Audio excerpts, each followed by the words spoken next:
जय श्री कृष्ण मित्रों, स्वागत है आपका गीता ज्ञान सीरीज में, जहां हम श्रीमद् भागवत के अमृत समान ज्ञान को सरल और सहज भाषा में आपके लिए प्रस्तुत करते हैं। आज हम पढ़ेंगे अध्याय 7 ज्ञान विज्ञान योग, जिसमें भगवान श्री कृष्ण आत्मज्ञान और ब्रह्म ज्ञान का विस्तार से वर्णन करते हैं।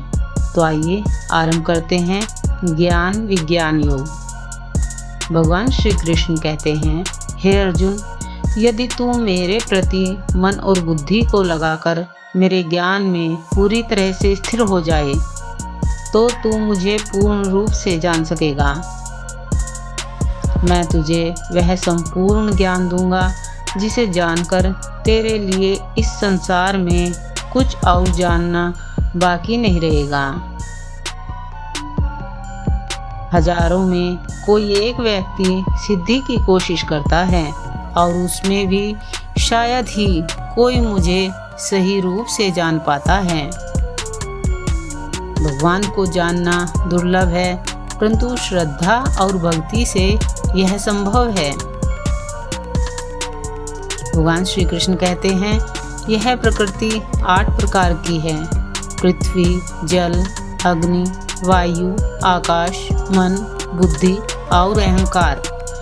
लेकिन इसके अतिरिक्त मेरी एक और शक्ति है, जीव शक्ति, जो इस जगत को चलाती है। भगवान 2 प्रकार की शक्तियों के स्वामी हैं, जड़ प्रकृति और चेतन जीव।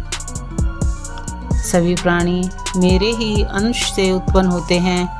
हे अर्जुन, मेरे सिवा कोई भी सत्य नहीं है। जैसे मणियों की माला में धागा छिपा होता है, वैसे ही सब मुझ में स्थित हैं। मैं ही जल की मधुरता हूँ, सूर्य और चंद्रमा की रोशनी, वेदों में ओम और ब्रह्मचारी में तप हूँ। सभी प्रकार की शक्तियाँ सत्व, रज और तम मुझसे ही उत्पन्न होती हैं।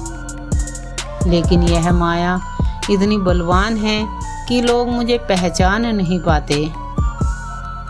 4 प्रकार के लोग मेरी भक्ति करते हैं: संकट में पड़े हुए, धन की इच्छा वाले, जिज्ञासु और ज्ञानी। लेकिन इन सब में मुझे ज्ञानी अत्यंत प्रिय हैं। भगवान वासुदेव कहते हैं, अनेक जन्मों के बाद जब कोई ज्ञानी यह जानता है कि सब कुछ वासुदेव ही हैं, तब वह मुझे पूरी तरह शरण में लेता है। मूर्ख लोग मुझे अविनाशी और अजन्मा होने पर भी साधारण मनुष्य के रूप में समझते हैं। मैं अपनी योग माया से छिपा रहता हूँ, इसलिए सब मुझे जान नहीं पाते।